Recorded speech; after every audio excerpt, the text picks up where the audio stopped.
Eyo mzee Mwakatobe. Aya, eleza shida yako. Mimi hata sina shida, sitaki kusaidiwa, nilikuwa nakuuliza tu kitu moja. Hii inaitwa aje?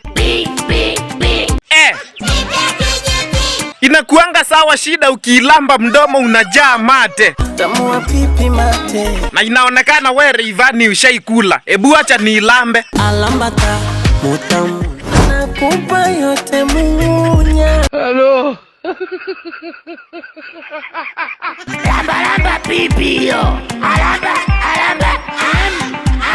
Ai, na inaonja venye inataka. Kwani ameiweka nini? Amechanganya na tangauzi. Nani alimpea hiyo akili? Saida Karoli. Huyu Saida Karoli wa ile kampuni ya marashi ya Pemba. Na nilijua huyo mama ana confuse watu, hata wa confuse aingie katika 18 zangu. Huyo sasa tutaonana. Zuchu. Hii ni nini?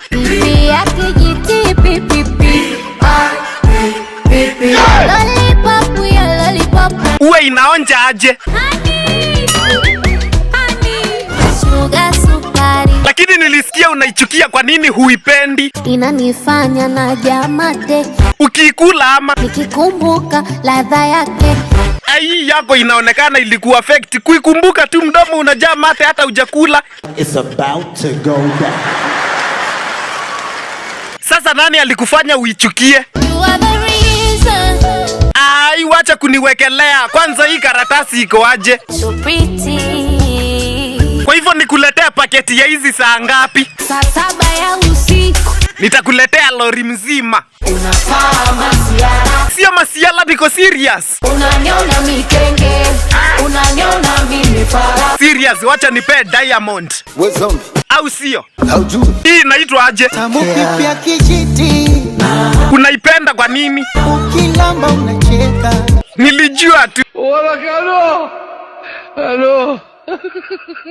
Unapenda ukitabasamu. Wewe hata Rayvanny useme unapenda nikitabasamu, siwezi kupea. Hey, y'all, come look at this. Ati wewe Mbosso, hii inaonja aje? Tamu Korea. Ebu Diamond rudia tena, hii inaonja aje? Wanataka sukari. Alamba. Sasa nitapea nani kati yenu na mshapita mtihani yangu? Acha nikule.